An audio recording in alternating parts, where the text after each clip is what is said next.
puso, marami yata. Oh, may tumatawag dito. Mabuhay, Luzon, Visayas, Mindanao, Mega Manila at World.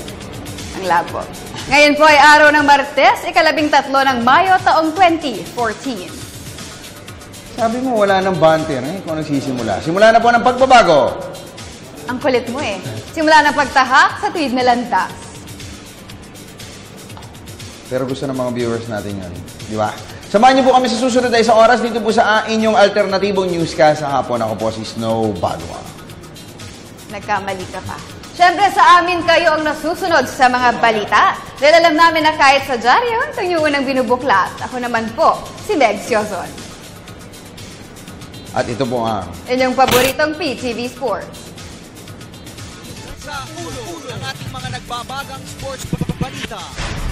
Pinoy 4th Division World Champion Nonito Jr.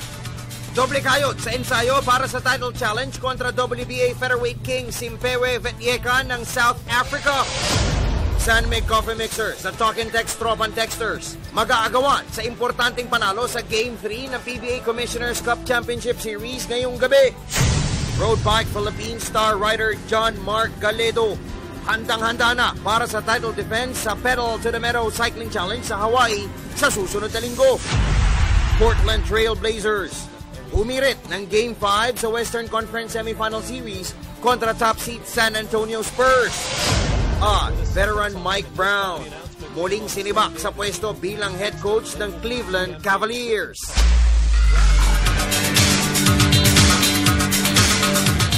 tayo po yung natitinig din ngayon ni Ginoong Chino Trinidad sa Sports Radio 918 at yan po ay live din sa snowbadwa.com at napapanood din tayo worldwide via streaming sa www.ptv.ph.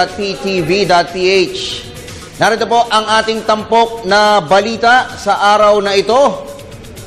Unang-una po sa ating mga sports update ay ito pong patungkol sa boxing. Puspusa na po ang pag-iensayo ni Nonito the Filipino Flash Donaire para po sa kanyang asam na makakupo ng pang-5 titulo sa 5 magkakaibang dibisyon. Makakatapat ng 31-year-old Pinoy challenger, si South African WBA Featherweight Champion Simpewe Vetyeka sa Macau, China sa Mayo at 31. Narito ang report ni Keisha Halili. Nasa pinakamataas na antas na ang training ni Nonito Donaire Jr. para sa title challenge kontra WBA Featherweight Champion Simpewe Vetyeka ng South Africa. Ayon sa kanyang ama at trainer na si Nonito Donaire Sr., nanunumbalik na ang dating footwork at ring tendencies ng tinaguriang The Filipino Flash, na tila nawala matapos nang magkahiwalay umano sila ng landas. Laki. Talagang medyo, pero naibalik-balik niya na parang nasa 80% na yung galing, yung dati niyang gawi, nakukuha niya na. Yung mga movement ng legs, katawan, kamay, nandun na yung mga body language na nandun na. O yun ang mga nawala sa kanya kasi kaya nga kung minsan pag hindi siya pag sinusuntok siya na hindi umaalis, na prostrate siya kasi ayaw niyang mangyari yun na naghihintay siya ng suntukin. So kailangan kasi sabi ko sa kanya, bago tamaan, nakaalis ka na. Yun ang talagang binapilit niya ibabalik sa sarili niya. Naniniwala rin na nakatatandang Donaire na lalabas ang dating bangis ng kanyang anak. Bagay na unang namalas ng mga fans sa unang enkwentro kontra Armenian rival Viktor Shinyan noong 2007. Yes, makikita niyo dito sa So, more sparring na lang until maybe this 2 weeks bago kami makaalis papuntang Macau. Ang 2 linggong sparring na yun, tama na. So, kailan kayo alis? 24. Ang title clash ni Donaire at Vetyeka nangyayari sa Venetian Resort and Casino sa Macau, China sa Mayo at 31. Para sa PTV Sports, Keisha Halili, Telebisyon ng Bayan. Sa boxing pa rin, hinikayat naman ni well-known boxing analyst attorney Ed Tolentino si WBO Light Flyweight Champion Donnie Nietes na maghanap ng mas malalaking laban. Ito'y matapos sa mapatulong ng Bacolod City Puncher, si Mexican challenger Moises Fuentes sa rematch noong Sabado ng gabi. Ang kabuang detalye ihahatid ni PTV Sports Senior Correspondent Dennis Principe. Tuwan ngayon ang pansin ni World Boxing Champion Donnie Ahas Nietes ang makakuha ng marquee fights imbes na targetin ang record na longest reigning champion. Ito ang pananaw ni boxing columnist attorney Ed Tolentino na nasa ringside ng impresibong mapanatili ni Nietes ang kanyang WBO light flyweight crown noong Sabado sa MOA Arena. Ayon kay Tolentino, isang explosive win ang naitala ni Nietes kontra Mexican Moises na sa kanyang pananaw ay nagpahanga sa mga konserbatibong boxing fans. Matapos ang dominating first 8 rounds ay 3 beses pinabagsak ni Nietes si Fuentes sa 9th round upang itala ang TKO victory. Sinasabing target ng 6-year champion na si Nietes ang mabura ang 7-year title reign ni legendary Filipino champion Gabriel Flash Elorde. Ngunit para kay Tolentino, dapat ay agad na masundan ng isang marquee bout ang huling panalo ng Murcia native 2-division world champion. And finally he arrived, no? Although he's been a champion for 6 years, yung career ni Nietes kasi has been hounded by, number 1, lack of quality opposition, second, inactivity. Kasi even though he lasted long as a champion, may mga stretches of inactivity siya. Malaking bagay talaga yung kawalan position. At yan ang ibinigay ni Fuentes kay Nietes. Dagdag pa ni Tolentino, may mas ginang ang pagiging undisputed world champion kung ito ang isa pang tatargetin ni Nietes. At kung titinan mo yung kanyang mga counterparts sa light flyweight division, si Inoue ng Japan, si Rosel ng Peru, he is easily the best fighter in this weight class. Ang challenge talaga, umakyat siya sa flyweight division. Nandun yung Juan Francisco Estrada, who is the WBA, WBO champion. Magandang diskarte yun para kay Nietes. A 3-division world champion spread in 7 years. That's very impressive, Para sa PTV Sports, Dennis Principe, Telebisyon ng Bayan. Lipat po tayo sa professional basketball. Mag-aagawan po sa importanteng panalo sa Game 3 ng PBA Commissioner's Cup Championship Series ngayong gabi ang San Mig Coffee Mixers at Talk and Text Tropan Texters. Una pong ang San Mig Coffee noong Biyernes bago nakabawi ang Talk and Text sa Game 2 noong isang gabi. Para sa detalye, nagbabalik si Dennis Principe. Kapwa hangad ng Talk and Text at San Mig ang mapalapit sa titulo sa pag-arat nila ngayong Game 3 ng PBA Commissioner's Cup Finals mamayang gabi sa Araneta Coliseum. Tabla ang best of 5 title series sa 1 game apiece, kaya naman ang magwawagi sa 8 p.m. face-off ay magkakaroon ng twice to beat edge papasok ng Game 4. Inaasahan na nasa Texters ang momentum dahil na din sa dominating performance ito sa Game 2 kahit na nakauna ang Mixer sa series. Nasungkit ng San Mig ang Game 1, 95-80, ngunit rumesbak ang Talk and Text sa Game 2, 86-76. Samantalang tiyak na itutuloy ng Texters sa maigpit na depensa nito sa mga point producers ng Mixers na sina 2-time MVP James Yap at dependable partner nito Jun Simon. 6 points lamang ang naiambag ni Yap sa Game 2 habang maalat na 4 markers ang naitala ni Simon sa parehong laro. Yung kay, malaking bagay din yun yung kay James Yap na kay Simon na nag-defense namin tapos nilang sila ginamit.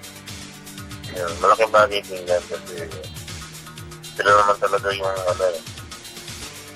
yung gumagawa sa kanila, lalo na sa opensa, talaga yung magaling.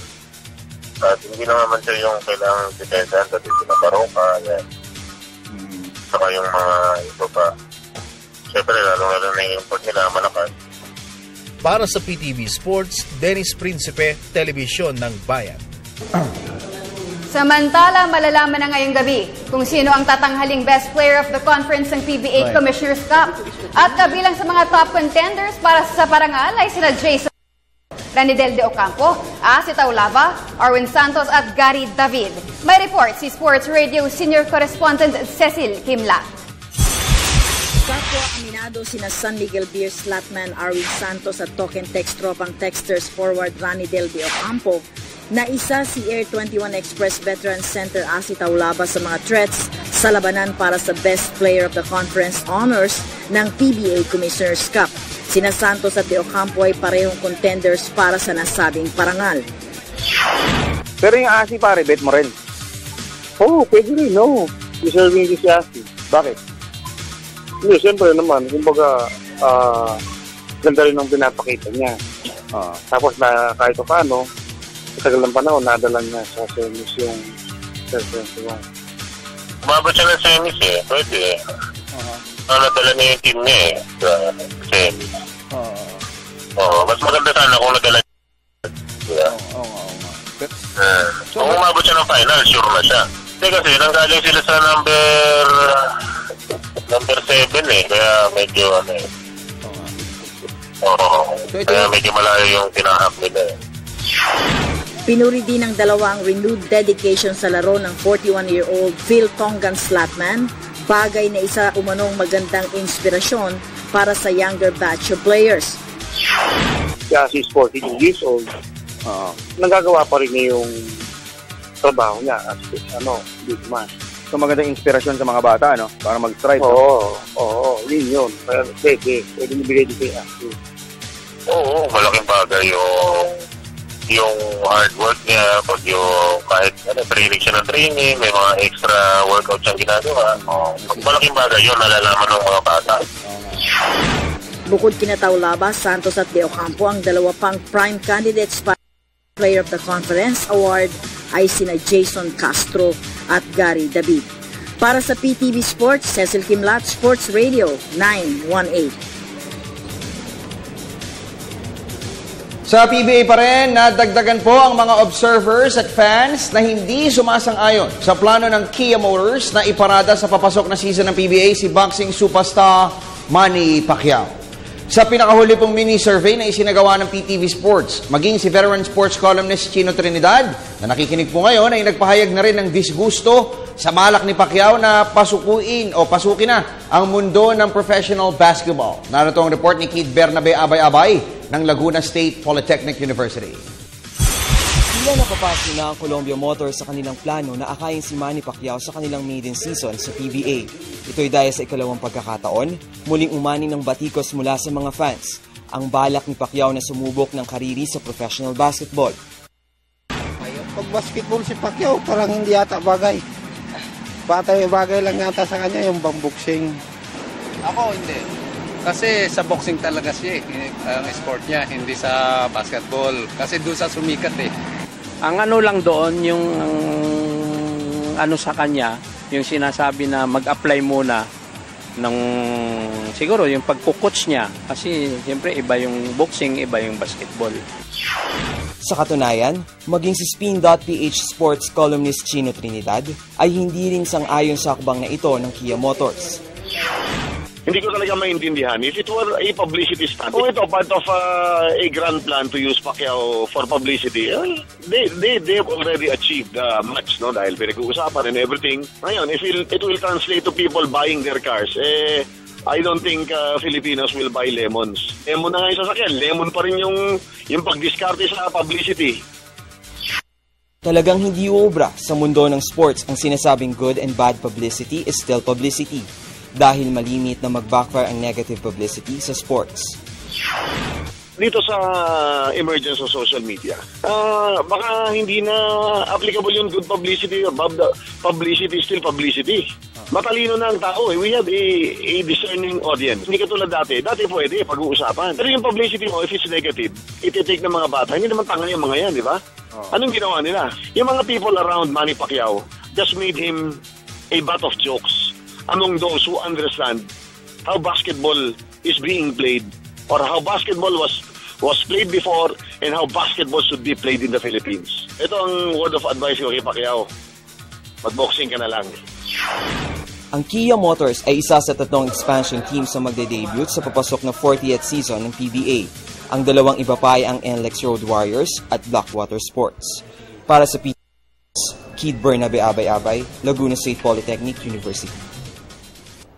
Sa Collegiate League, handang-handa na ang University of the East para tumayong punong abala sa papasok na 77th season ng UAAP. Ayon kay UAAP Secretary General Rodrigo Roque, layo ng UE na makapagsagawa ng controversy-free season sa pamamagitan ng pagtaas ng standards sa pagpili ng magiging susunod na commissioner ng liga.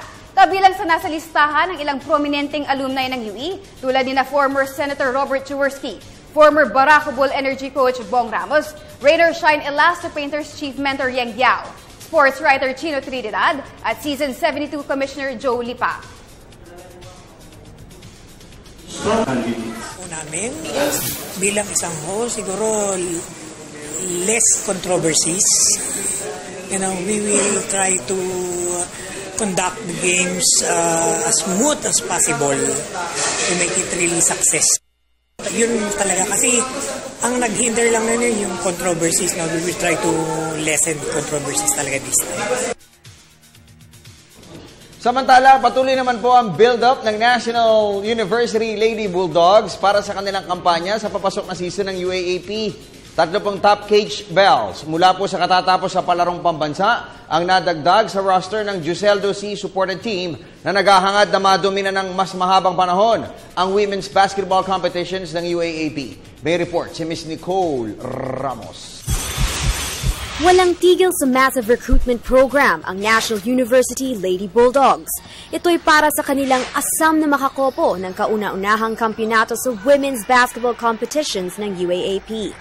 Ayon kay Team Manager Johnson Martinez, nitong nakalipas na palarong pambansa ay tumalima sila sa kautusan ni Team Patron Joseldo C. Nasuyurin ang pinakamagagaling na young cage bells ng bansa. Yes, yan ang talagang ever since nag-start kami tumulong, yan ang nangyari talaga, yung programa niyan. Yes, yan ang utos ni Joseldo C. Ituloy-tuloy yung programa niyan. Bukod kay tournament MVP Rian Nabalan, na-recruit rin ng NU ang 3 sa 5 miyembro ng Mythical First Team ng 2014 palarong pambansa. Ito continue sa recruitment for NU to. Bali, yearly namin inaano yan. Kasi mayroong magka-graduate na para po hindi mapuputol yung mga ibang position ng mga player. Yung 1, 2, 3, 4. Parating meron na abang. Sa nakalipas na UAAP season, naabot ng Lady Bulldogs ang milestone first ever finals appearance kung saan yumukod sila sa De La Salle Lady Archers 2-1. Para sa PTV Sports, Nicole Ramos, Telebisyon ng Bayan. Sa chess, dahil nagko-concentrate sa kanyang manaka-naka na lamang kung magpartisipa sa mga international chess tournament, si Pinoy top Grandmaster Wesley So. At ang isa sa mga napili ng Bacoor Cavite Woodpusher na lahukan matapos na magpahinga ng 1 buwan ay ang isang malaking torneo sa Havana, Cuba. Narito ang report ni Ms. Camille Bello ng Far Eastern University. Matapos magpahinga ng 1 buwan, huli sasabak sa aksyon sa isang torneo sa Havana, Cuba, si top Pinoy Grandmaster Wesley So. Sa panayaw ng PTV Sports, ibinalita ni sports patron Reginald Ten na hindi na full-time sa chess si So, dahil binibigyan umano ng prioridad ng kanyang prize Woodpusher ang pag-aaral sa Webster University sa Amerika, kung saan nasa 2nd taon na siya sa kursong BS Finance. After yung last tournament niya sa US, kailan po yan? Ito ang sumunod. Kailan po yung last tournament niya sa US? Last month. Pero more on practice game with Lei Kwong Liem. Opo. Bakit po, boss, nagpahinga siya ng 1 buwan? Hindi, nag-aaral Sa katunayan, hindi makapagbigay ng direktang tugon si Tess sa tanong kung magbabalik pa ba o hindi na ang full focus sa chess ng 20-year-old Bacoor Cavite Pride. Definitely, hindi siyempre ganun ka, unlike kung full-time talaga siya, pero wala, kailangan mag-aaral Sa ngayon ay si So ang pinakamakinang na chess grandmaster ng Pilipinas, kung saan malimit niyang iwagayway ang bandila ng bansa sa mga major international tournaments. Para sa PTV Sports, Camille Bello, Far Eastern University. Lipat tayo, Commissioner Chino Trinidad. Sa iba pang mga balita, handang-handa na si 3-time Tour Champion John Mark Galedo para sa nalalapit na title defense sa Pedal to the Meadow Cycling Challenge sa Hawaii. Kabilang po sa mga makakasabayan ni Galedo sa one-day race ay ang ilang mga bigating American rivals na naghahangad na maagaw ang titulo sa Pinoy Rider. Narito ang report ni Judith Karingal ng Sports Radio 918. Patungong Hawaii sa darating na Martes si Road Bike Philippines star rider Galedo. Ito'y upang magdepensa ng titulo sa Pedal to the Meadow Cycling Challenge sa Kauai Island sa Hawaii. Ayon kay team founder, Engineer Bong Sual, hinikayat niya si Galedo na higitan ang record-breaking pace na 59 minutes and 4 seconds sa Hawaii race noong 1 taon. Yun ang gusto ko. Sabi ko sa kanya, kung mabubura mo ng mas mababa pa ron, mas maganda. And besides, merong sorpresa sa kanya na datang strike siya doon dahil nga yung pagkapanalo niya rito sa Reto. So ilang kilometro ulit ito, boss? 34 kilometers. Anong category? At bagamat nakakuha ng scouting report, nakahamunin umano ng ilang tigasing American rival si Galedo, kumpiyansa pa rin si Sual na mapanatili ng kanyang prize pedal pusher ang titulo ng one-day race. Pinaghandaan siya ng mga na US sa mainland, kayang i-depensa kasi ngayon nasa pick talaga yung bata. Nandiyan na sila ngayon sa diyan na naging tayo, kaya 100% kukunin niya yung titulo ulit. Ang 2014 Pedal to the Meadow Cycling Challenge ay gaganapin sa May 26. Para sa PTV Sports, Judith Karingal, Sports Radio 918. Samantala, dahil sa mataas na bilang ng mga partisipante sa kanilang debut sa katatapos sa palarong pambansa sa Laguna, malakas ang kutob ng wrestling community na mapapasama na sila sa mga regular sporting disciplines na ikakalendaryo para sa susunod na edisyon ng taunang Sports Fest para sa mga student athletes ng bansa. May report si Cristabel De Leon. Umaasa ang wrestling community na magiging regular sport na sila sa palarong pambansa sa susunod na taon. Ito'y matapos na maabot nila ang 9-team requirement na hiniling ng Department of Education o DepEd. Sa panayam ng PTV Sports, optimistiko si Tournament Manager Vic Pinlac na tataas pa ang bilang ng mga rehiyon na magpapartisipa sa wrestling competition na taon. Well, sana more people will get interested with the sport and supportahan po natin yung DepEd, Department of Education officials, dahil kasi sa kanila nanggagaling ang mga atleta at saka sa kanila nanggagaling yung mga ating officials. So next year, hopefully, we'll be back kung sino po mag-host sa amin and hopefully tanggapin kami as a regular sport. Davao Region ang nagpamalas ng lakas sa wrestling competition sa unang itinampok bilang demonstration sport sa katatapos sa palarong pambansa sa Santa Cruz, Laguna. Para sa PTV Sports, Cristabel De Leon, Telebisyon ng Bayan.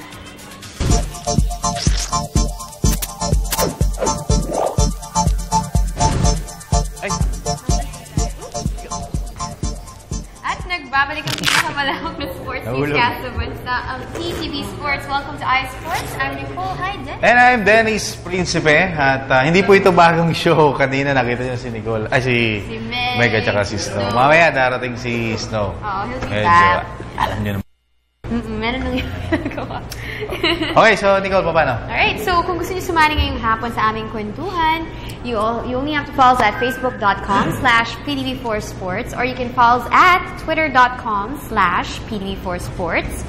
You can email us at ptvsports@mail.ptv.ph at para sa mga gusto magpadala ng text, mag-type lang kayo ng radio space, SR space, name space message and send them to 2311 for Globe and Touch Mobile and 350 for Smart Talk and Text and Sun subscribers. So send in your messages, guys. Yan. Uy, bumalik ulit. Just a reminder, remember the details and send your messages. Now na. And bago ko magbasa, Nicole, happy birthday kay Donnie Nietes, ating world champion sa light flyweight division. Wow, congratulations!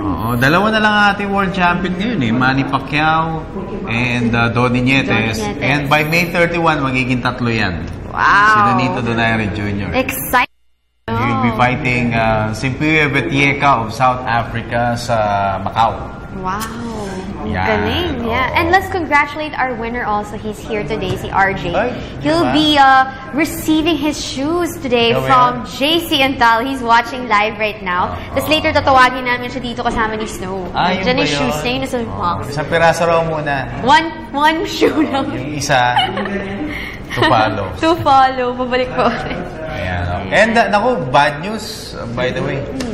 We learned kanina lamang umaga na ang ating first ever silver medalist sa Olympics, si Anthony Villanueva, passed away. Oh, that's so sad. Grabe naman. Nakakalungkot. Com Chino Trinidad yung nagbalita sa atin. Sayang dahil nung magkausap kami ni Com Chito, kasi si Chino Trinidad, meron siyang ngayon project, yung kung tawagin yung pagpupugay. Wherein yung mga stars of the past, yung mga achievers of the past sa mga major tournaments like Olympics, Asian Games, hinahanap niya at saka nag-iipon siya ng mga memorabilias. Para nga naman kasi nakakalimutan Oo, maganda na maalala ng mga tao yung mga achievements ng mga tao. Correct. So, nagpupugi rin tayo kay Chino Trinidad. At yun nga, I wanted nagsabi ako, bibisita sana ako kay Anthony Villanueva sa Laguna. Kaya lang, medyo, di ba nga, nagpalaro tayo. Sabi ko pagkatapos sana. Very busy. Ako pa naman, alam mo, pagka yung may kaibigan na may, parang yun ang gusto kong bisitahin. May kaibigan na may sakit. Yes. Kasi yung mga... Siyempre naman. Yung mga na. Diba? Dapat mas binibisita natin yung mga may sakit. Yes, yung mga may sakit. Mas kailangan nila ng presence Yung motivation. I think maganda yung feeling pag binibisita mo sila. Kaysa yung... Okay, basa. Okay. Sabi ni Ruben. Tayo sa ating mga text messages. Per dime ko naduko tuloy. Basahin natin tong message galing kay Alvin. Okay, from Laguna. Good PM sa inyong lahat dyan. Ngayon pong si Coach Shiot na ang coach ng Barako. May roster revamp ba si team? Sa team. Ayan, member po ba ng coaching? Staff. Yeah, staff. Coach Nicole Ramos. Would you like to answer that? Well, maybe if they change their coaching staff. Wala na siya? O no? Ano bang plano? Sino? Ito. Ito na, yun na. Barako. Snow Badwa. Let's welcome Snow. Si Bong Ramos may sweldo pa sa Barako. Hanggang may kontrata siya hanggang October. So subject for renewal yun. Depende doon sa pag-uusapan nila. Paano rin-renew But is being considered as one of the consultants ng team. Bakante. Yung consultant. Dahil kay Shot yun. Yun yung position niya before. So ano sabi? I don't have... Magkano sweldo ng daddy mo? I have no idea. Pero ano mga pagkain ninyo? Kanina, anong lunch nyo? Bakit kailangan mo? Ano lunch nyo kanina? Ano ulam nyo? Lunch. Ano kinain nyo? What did I have ba? I had short-term memory. Bulalo. Last year. Ano dinner mo kagabi? Kagabi? Yun din. Bulalo? Oo. Ininit.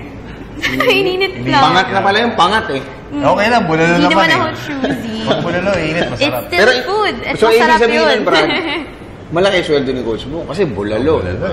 Tapos gumagawa pa yung daddy mo ng lechong Cebu, di ba? Ay, sarap nun. Tama na. I posted it on Instagram also. Tuyo, kumakain ko tuyo. Yes. Nagluluto kayo? Sardinas. Kumakain din ako. Kailan ulit kumain ng sardinas? With pandesal. Kailan pa? I don't remember. Pero dahil sa daddy ko, kaya ako kumain. So, tayo.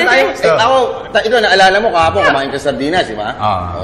Kasi medyo matagal na. Ulam nila bulalo, di ba? Nasabi ata ni Nicole, Dad, until October na ata yung Sige, init na lang yung bukas. Pwede. Basa pa tayo ng mga text messages? Sige. This one's from Jingo. Ng Pasay, tanong ko lang, alam po ba ng mga referee tumawag ng 3 seconds sa buong conference? Yata wala narinig na tawag, nangingitlog tuloy sa gitna si Pingris. Ano yung sabihin na nangingitlog sa gitna? Hindi ko alam. Matagal. Nag-stay siya ng matagal doon. Okay. Kasi term yun sa mga manok, di ba? Yung mga manok, ang tagal nila sa... They take time to lay eggs. Diba? Matagal. Yeah. So, hindi, baka naman gumagalaw si Pingris, lumalabas-labas. Di ba? Nagchat-chat siya. Anyway, so, komento niyo po yan. Jingo. And speaking of the referees, kanina po ay may naganap na suntukan. Ito pala, si Chairman Gonson ng GAB. Chairman. Yes, sir. Good afternoon po. Si Isdong po ito. Busy po ba kayo, sir? Hindi na. Boss, nasa TV ako ngayon. Sakto-sakto yung tawag mo. Pwede ba kitang i-air? Interviewin ka lang namin saglit ni Dennis. Ngayon po. Ngayon. Okay. Ipapatch ko na po kayo. Tungkol lang naman po ito, sir, sa Miss Universe. Hindi, joke lang. Chairman Gonson, sir. Kasama ko po si Dennis saka si Nicole, no? Live po tayo ngayon sa TV. Sir, tanungin ko lang, ito hubang si Manny Pacquiao, nabalitaan nyo naman na siguro na papasok po siya sa PBA. Yan, nabasa ko lang, wala pang official communication. So, unless maipasok po yung aplikasyon niya. Pero, Chairman Mon, sir, isang tanong lang.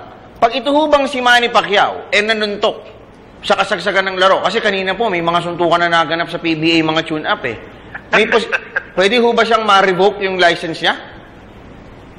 Kung nagsuntok PBA? Opo. Kung magbitaw po siya ng suntok, kunyari, mapikon po kay OG Minor, nakakapikon po yung player na yon. O kaya kay Ronald Tubid. Ano ho mangyayari, boss? Pwede ho ma-revoke yung license niya? Ngayon lang pumasok sa ulo ko din kasi ito, palagay ko lang naman, takot naman lahat yan kay Pacquiao. Nasumuntok? At kung mangyari yun, ano yung tawa?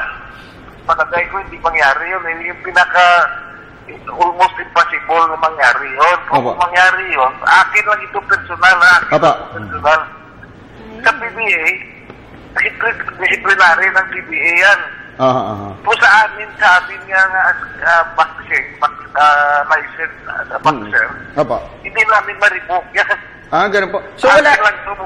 So, Chairman, sir, wala po tayong batas sa GAB na aalisan po ng lisensya yung pong boxer pagka po nanuntok sa labas ng ring, sir? Wala. Wala. Medyo practice pa yan. Ganun po. Pero po pwede yung Dapat may complaint. Ganun po ba? Opo. Kasi naman, ang daming boxer nga nagmumalaban sa labas ng ring. Opo. Pero kayo po, hindi po kayo naniniwalang manununtok si Manny, sir? Siyempre, hindi ako maniniwala dyan. Kumbaga, maski maglaro lang, palagay ko hindi maglaro yan eh. Ganun po ba? Mukhang maglalaro po si. Akin lang to personal. Akin lang to personal, Opo. At Chairman Mon, si Dennis po, yung napakahusay nating boss, analyst sa boxing. Kasama ko po ngayon. Siya na ho ang sumusunod sa yapak ni Edwin Sese, no? So, 30 years from now, alam na rin natin. Okay. Chairman Mon, may tanong po si Dennis. Chairman, magandang hapon po sa inyo. Si Dennis Principe, Chairman. Dennis, Dennis Principe, Chairman. Magandang... Dennis, musta? Yes, sir. Long time no see. Noong Sabado lang. Chairman, siguro medyo may bala. Okay lang. May bala ng konti. Yung nakita mo noong Sabado kay Donnie Nietes, sabi ko nga, most impressive victory yung naitala niya that night. Kayo ba, ano ba masasabi niyo sa naging performance siya at yung pwede mangyari sa future ni Donnie Nietes? Ang masabi ko lang personal ko lang, sa maliit ba yan si Donnie Nietes, mature pa lang sa amin, nasimula yan So, sinusunod ko yung ang career niya. Yung pinakita niya noong Sabado, yun ang pinakamaganda niya pinakita. Ang tingin ko masyadong methodikal ang pagkatalo niya kay Fuentes. So yan ang talagang scientific at saka tactical. Talagang wala akong masabi masama. Chairman, napakalambing ho ng boss niyo. Taga Iloilo po kayo, Chairman, Bacolod. Bacolod. Kaya po pala malambing ho yung ninyo, yung inyong tono at yung inyong pong boses. Anyway, Chairman, alam kong busy ka. Chairman, ito si Nicole. Isa pa rin ho malambing ang boses. Gusto kong magtanong sa inyo. Good afternoon, Chairman. Si Nicole po to. Good afternoon. Ang tanong ko po sa inyo, kung maglalaro po si Manny Pacquiao sa PBA, kailangan po ba niya... okay. Ulitin ko na lang po. Kung maglalaro po si Manny sa PBA, kailangan po ba niya kumuha ng lisensya sa inyo? Ulit? Saan? Sa PBA po. Kukuha ng lisensya sa GAB? Kailangan po ba niya kumuha ng lisensya sa GAB? Oo, maski coach, kailangan magkuha ng lisensya. Opo. Pero boss, pagka natanggalan ninyo ng lisensya yung boxer o yung player, hindi po pwede sumali yun sa abroad, o sa iba pang torneo, na-sanctioned, Ano man, hindi ko naintindihan, Man, kung kunyari po natanggalan ng lisensya yung isa pong atleta ng GAB, hindi po sila pwedeng lumahok sa mga tournament abroad, Maski dito sa Pilipinas, kung wala silang lisensya, hindi pwede maglaro. So may mga natanggalan na ho ba kayo ng lisensya, boss?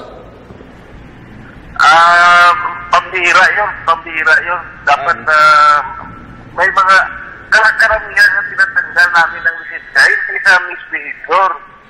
Yung sa mga marami ng knockout, yun ba, medical reason. Opo. Okay. Chairman, maraming salamat po, boss, sa inyo pong oras na ibinigay sa amin sa PTV Sports. Sir, patago po yung number ko. Snow Badwa, Coco Martin Lookalike. Hira naman pangalan mo. Opo, Snow Badwa. Yan. Thank you, boss, Salamat, Chairman. Tawag po ulit ako mamaya after the show. Salamat po. Thank you po. Si Chairman Monchu no? Gusto niya. Mon Guanzon. Mon Si RJ Guanzon. pala nandito siya ha. Oo nga pala. Oo. Alika rito. Ano? Yung atin pong winner. Teka lang ha. Wait lang ha. And he's gonna claim his new shoes from JC Intal. By the way, JC, thank you so much for letting us put this in Kung matatandaan nyo, mga 3 weeks ago, Brad? Yeah, 3 weeks 4 ago. weeks ago, tumawag po sa atin si JC Intal. RJ, halika rito. Hawakan mo ito muna, Nicole. Hawakan mo yung shoes. Ayan. Okay? So, RJ, halika rito. Tatanggalin ko lang yung kable ng mic, no? Kitang-kita sa ere. Okay. Tinatanggal ko po. At least, Punta na siya dito. walang plastikan yung show natin. Hindi ka tabi mo si Nicole. Hindi na hanggang dyan. Hawakan mo to. Kasi yung candle. There's your mic. Ayan. Ito po, si JC. Nagpa-raffle si JC last time, no? 3 weeks ago ng sapatos. Wow. Kasi natuwa siya sa show natin, eh, no? Oo. So, JC pala naglalaro, may tag. Hindi, ano to eh, bago nga eh, oh. Bago, bago. Wow, you're one Hindi pa lucky nagagamit. guy. Oo nga, so, brand new huwag kami yung shoes ni JC Intal. Hindi, sige, dito na lang, lagay ko dito. Anong gusto mo sabihin kay JC? Oo, kay JC. Ayun. Ha? Parang nagulat ka pa. Thank you, JC Intal. Laki. Pero ano ba size ng paa mo? Mukhang size 13 to eh. Ang laki, no? Size, 9. Size 9 ng paa mo? Lako eh, size 13. Hindi, yung dalawa na lang pagka siya yung So, anong gagawin mo dito? Oo. Di-display. Kasi kay Idol eh. Punta ka sa sastre. Pwede mong pabawasan yan. Pa-repair mo. Oo, pa-repair mo. Sa Mr. Quickie. Oo. Ito, tinatawagan ko si JC para makakwentuhan mo kung gising, ha? Kasi nagpa-practice siya eh. Pero, isa pa si JC sa mga idol mo? Bakit? Kasi, Barangay Ginebra fan ako.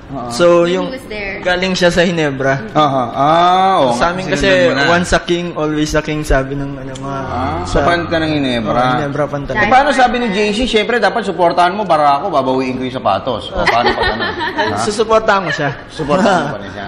Okay. Pero paano to, hindi kasya sa'yo yan. Pero bigyan kita ng tip, suot mo yan, suot mo yung sapatos mo. Pwede. So, ano mo pala siya, ilalagay mo siya sa frame. Ganun. Wow. Frame mo. Palamin ito. O nga, buti nanonood. Dennis, no? Buti sakto nanonood siya.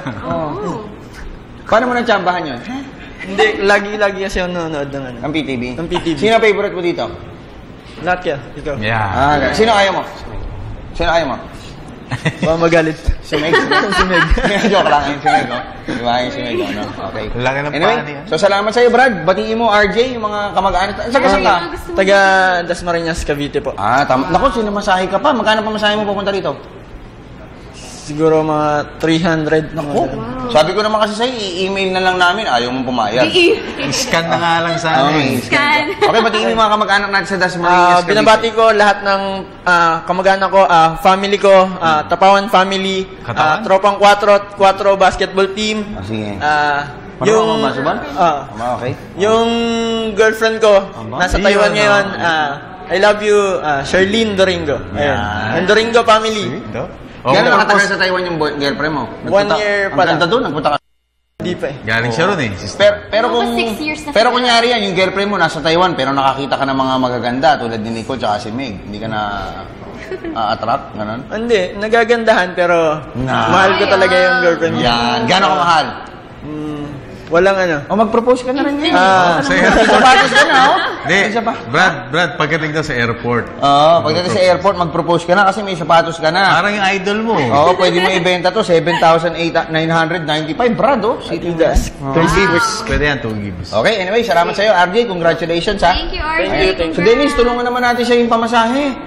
Bigyan mo 300. Hindi, ako sana eh. May wallet. Nadukutan ako. May wallet ka kanina. Buti na lang, yung misis ko, agad. Sige, patingin na wallet mo. Patingin. Brad, yung wallet na, Brad. Anyway, salamat sa RJ. Congratulations. Ba't nga pala gusto mo yung PTV Sports? Kasi dito ko na yung mga bagong balita sa PBB, sa Ginebra. Sa lahat ng D-League, NBA. Pero hindi lahat Ginebra, baka akala Ginebra lang. Pero sa coaching staff ng Ginebra, sino ayaw mo? Hindi, magbigay ka isa. Wala eh. Bago ngayon eh. Bago. Hindi, isa, yung ayaw mo. Ayaw ko? Wala eh. Hindi nga. Buwi mo. Lahat gusto ko. Buwi mo yung sapatos. Sino mga coach doon? Ngayon bago Jeff Carriazo. Sino pa? Si Olsen Rosella. Sino pa? Yun, hindi ko pa sure yung... Kita mo, dalawa lang ang gusto mo. Kita mo na. Babalik po ang PTV Sports.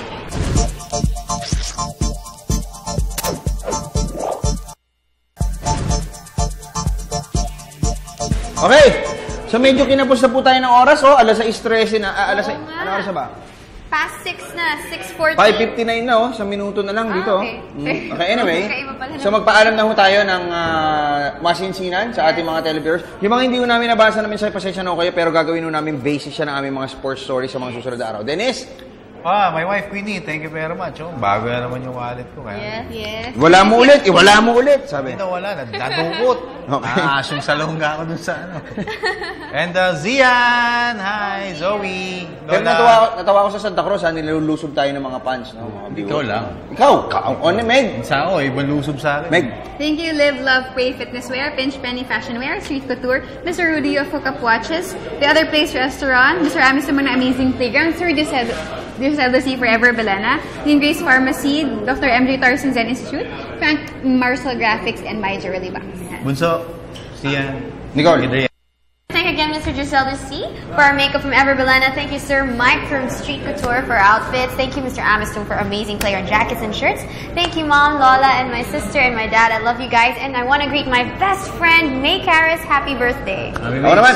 Salamat sa Barangabol Energy ko na Mr. George Chua, Michael Johnson Chua, Paul Chua, Mr. J. Lianos Lee, Ma'am Cherry, at syempre kay Boss Rafi Casao. Salamat po Barangabol Energy. Ninong Renato Lira ng Rally Tours and Travel. Ever Belena. Boss Giseldo C. Siliman C. Ma'am Kitesi. Si Mike Lim. Salamat sa iyo, Boss. At saka kay Patrick Aquino, kay Johnson Martinez, and also thank you rin kay Wilbert Lowa at sa mga tropa natin, Boss Rudy, yung Macbeth, pre. Sa Hookup Watches. Okay? John Hernandez. Salamat din po kay Giselle de Guzman ng Globe Telecom. Okay, at thank you din kay Boss Ronaldo Latre ng NLEX Road Warriors at kay Boss Pato Gregorio ng Smart Communication. Salamat po sa inyo at syempre kay Epo Kimpo. So thank you, RJ, for coming again today. Hope you like your shoes. Amazing playground. Ako po niyo ni Coach Nobado Nicole Ramos. Meg Sioso. Dennis Principe. Sa inyo na po ang news at chase kasama sila Miss Cathy San Gabriel, Atty. Marcos Trodes at Ralph Ubina. Samantala, Kalas na tayo. Narito po ang mga tampok na balita sa News at 6.